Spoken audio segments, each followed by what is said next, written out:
Hola, nuevamente nos encontramos en este espacio donde meditamos la palabra de nuestro Dios y que es por su gracia que aprendemos hermosas lecciones a través de la vida de los reyes de Israel y de Judá.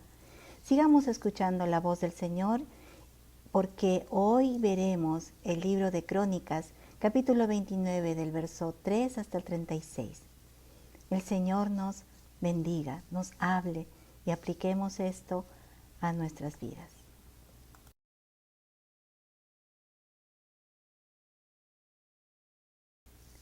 Ezequías reunió a los sacerdotes y levitas y les dio orden para que se santificaran ellos y también el templo, que sacaran del santuario la inmundicia.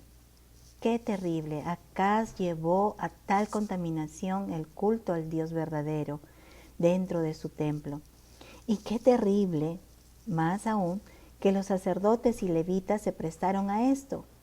¿Cómo podemos mencionar a Urías, que apoyó a Acaz a preferir el modelo de un templo de perversa idolatría de Damasco al diseño entregado por Dios al mismo rey David? Por eso, Ezequías les dijo a los sacerdotes y levitas, quienes servían en el templo, que sus padres se habían rebelado contra el Señor. ¿Qué hicieron? Dejaron a Dios, apartaron sus rostros del tabernáculo de Jehová en vez de acercarse cada día para servirle. No era su prioridad. Le dieron la espalda porque tenían asuntos más importantes que atender. Incluso cerraron las puertas del pórtico del templo. Ya no entraban ni al lugar santo para servir al Señor, para mantener los candelabros que debían de estar encendidos las 24 horas del día. Ellos apagaron las lámparas. No quisieron anunciar al pueblo que Dios es luz y no hay ninguna tiniebla en él, que Cristo es la luz del mundo. Tampoco quemaron incienso. Les pareció que podían vivir sin elevar oraciones para ellos mismos y por el pueblo. Mucho menos sacrificaron holocaustos como Dios había establecido, de la manera de cómo adorarle, porque no reconocían sus pecados, así que no había por qué hacer sacrificio para ser perdonados. Esta era la condición espiritual en ese momento que asumió Ezequías el reino. Démonos cuenta que esta es la receta perfecta para arruinarse la vida y tener una condición espiritual deplorable. Así es, deja de servir al Señor, cierra la puerta del templo para no entrar más, apaga las lámparas y deja de anunciar que Cristo es la luz del mundo. Deja de orar y piensa que eres autosuficiente para vivir en esta tierra. Deja de confesar tus pecados y clamar por perdón y santidad. Mételo al horno de la autocomplacencia y esparce justificaciones para que tu conciencia sea callada, de tal modo que obtendrás una vida en ruinas. Lo peor de todo es que uno se autoengaña, pues si no sirves al Señor Jesucristo, estás sirviendo a otros dioses. No hay términos neutrales. ¿Sirves a Cristo o sirves a tu carne, al mundo y a Satanás? Y no pienses que soy extremista. No lo soy. Te digo la verdad, está escrito en la palabra del Señor. ¿Qué vamos a obtener de Dios si cocinamos esta receta en nuestras vidas? Mira lo que dice el verso 8 al 9. Por tanto, la ira de Jehová ha venido sobre Judá y Jerusalén y los ha entregado a turbación, que significa confusión, a execración, que significa reprobación de parte de Dios, y a escarnio, que significa vergüenza. Como veis vosotros con vuestros ojos, y aquí nuestros padres han caído a espada, y nuestros hijos, nuestras hijas y nuestras mujeres fueron llevados cautivos por esto. Ante esta resonancia magnética de este examen minucioso que Dios da de la condición espiritual de los sacerdotes y levitas, el rey Ezequías se pone al frente y dijo: ahora pues, yo he determinado hacer pacto con Jehová, el Dios de Israel, para que aparte de nosotros su ardor de ira. Y le habla con especial afecto y con compasión a los sacerdotes. Miren lo que dice: hijos míos, no os engañéis ahora, porque Jehová os ha escogido a vosotros para que estéis delante de él y le sirváis y seáis sus ministros y le queméis incienso.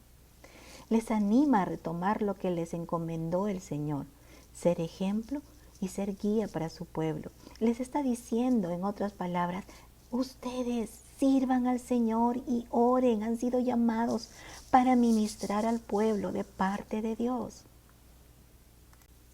¿Acaso no hemos escuchado el mensaje de Dios el domingo? Somos diáconos, que significa siervos del Señor. Les corresponde a todo creyente genuino, de manera general, servir a su Salvador en la agenda que se tenga de día al día.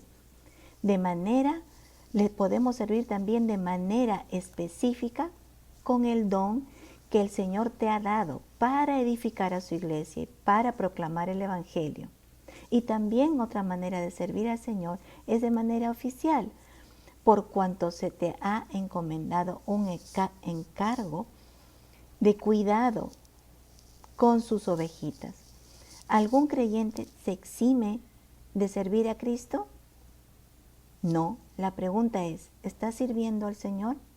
Recordemos que el encargo oficial de servicio al Señor es para llamado pastoral, pero ese no es el único servicio. El único servicio para pastores, claro, es ese oficial, es con llamamiento, con encargo. Pero nosotros, como ovejas de una iglesia, tenemos que servir de manera específica con los dones que el Señor nos ha dado y de manera general en nuestro día a día, donde estemos, casa, trabajo, oficio, donde estemos. Eso tenemos que recordarlo con claridad. En los versos siguientes de las Escrituras mencionan nombres de levitas que se levantaron y respondieron con resolución a lo que Dios les había hablado por medio de su rey, y procedieron a santificarse y a limpiar la casa de Dios. Me he puesto a pensar, ¿por qué mencionan nombres? ¿Será que hubo levitas y sacerdotes que continuaron en su comodidad y no se levantaron como estos levitas que son mencionados? Lo que me queda claro es que estos hombres fueron movidos por el Espíritu Santo para servir a su Señor. Quizás los que no lo hicieron no conocían a Dios y no les significaba nada las palabras de Ezequías. Podían tener una religión, pero no tener a Cristo como Dios y Salvador. Me es lícito preguntar ahora, ¿en qué grupo de estos dos estás tú? Los sacerdotes y levitas, que en un tiempo fueron cómplices de la decadencia del culto al Señor, ahora respondieron correctamente y sacaron toda la inmundicia del santuario. Ezequías con los sacerdotes y levitas restauraron el culto al Señor. El rey Ezequías ahora convocó a los principales de la ciudad y ofrecieron sacrificios. Luego hicieron acercar al pueblo para reconciliar a todo Israel con Dios. Cuando comenzó el holocausto, también comenzó el cántico a Jehová con instrumentos musicales, dice el versículo 28. El rey y todos los que con él estaban se inclinaron y adoraron al Señor. Es interesante que la santificación, el perdón de pecados, la adoración es acompañada con sacrificios de alabanza, cánticos que exaltan el nombre de Dios por lo que Él hizo, por lo que Él hace y por lo que Él hará. Cánticos que dan gloria por quién es Dios. Otra cosa interesante es que Ezequías y los príncipes pidieron a los levitas que estaban a cargo de la alabanza que lo hicieran con palabras de David y Asaf.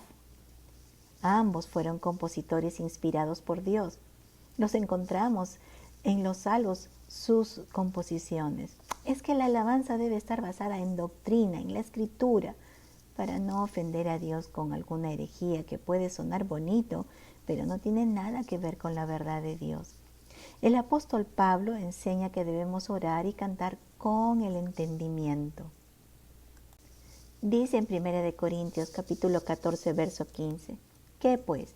Oraré con el Espíritu, pero oraré también con el entendimiento. Cantaré con el Espíritu, pero cantaré también con el entendimiento. Es decir, orar y cantar con entendimiento de la voluntad que está escrita en su palabra. Orar y cantar con doctrina bíblica para no difundir el error. Y nuestra adoración debe estar acompañada de la hermosura de la santidad, como dice el Salmo 96.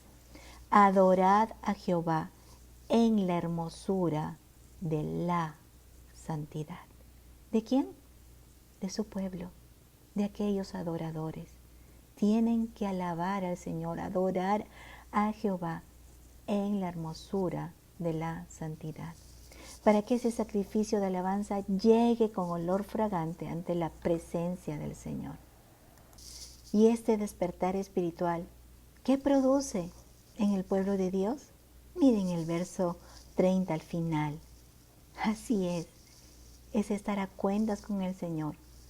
El que produce gozo, alegría, brota de un corazón que adora en espíritu y en verdad y en la hermosura de la santidad.